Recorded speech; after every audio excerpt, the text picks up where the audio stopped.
وَلَا تَسُبُّوا الَّذِينَ يَدْعُونَ مِن دُونِ اللَّهِ، اور انہیں گالی نہ دو جن کو وہ اللہ کے سوا پوجتے ہیں.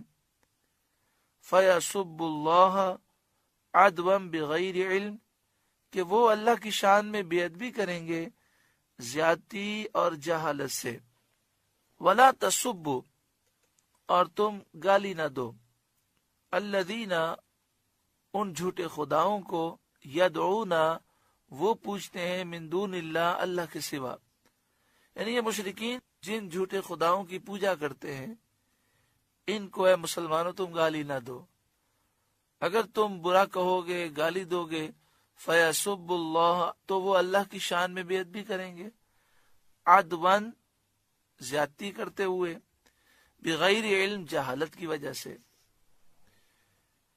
حضرت قتادہ کا قول ہے کہ مسلمان کفار کے بتوں کی برائی کیا کرتے تھے تاکہ کفار کو نصیحت ہو اور وہ بت پرستی کے عیب سے باخبر ہوں. مگر ان جاہلوں نے بجائے اس کے کہ وہ نصیحت کو قبول کرتے، اللہ تعالیٰ کی شان میں بے ادبی کرنی شروع کر دی اور بے ادبی کے ساتھ زبان کھولنی شروع کی. اس پر یہ آیت نازل ہوئی. اگرچہ بتوں کو برا کہنا اور ان کی حقیقت کو ظاہر کرنا یہ عبادت ہے، ثواب ہے، لیکن اللہ اور اس کے رسول صلی اللہ علیہ وآلہ وسلم کی شان میں کافروں کی بے ادبی کو روکنے کے لیے اس سے منع فرمایا گیا. لیکن مفسرین فرماتے ہیں کہ یہ حکم اول زمانے میں تھا. جب اللہ تعالیٰ نے اسلام کو قوت عطا فرمائی تو یہ حکم منسوخ ہو گیا. یعنی جب مسلمان کمزور تھے اور جب کافر بے ادبی کرتے تو اس موقع پر مسلمانوں کو روکنے کی طاقت نہ تھی، تو فرمایا گیا کہ ان کے بتوں کو گالی نہ دو. جب اللہ تعالیٰ نے اسلام کو طاقت عطا فرمائی تو پھر اس کی اجازت دے دی گئی، اور اب اگر کوئی بے ادبی کرے گا تو مسلمان قوت کے ساتھ اسے جواب دیں گے. یہاں پر ایک نقطہ بالکل واضح ہو گیا کہ کافر در حقیقت اللہ تعالیٰ کو نہیں مانتے.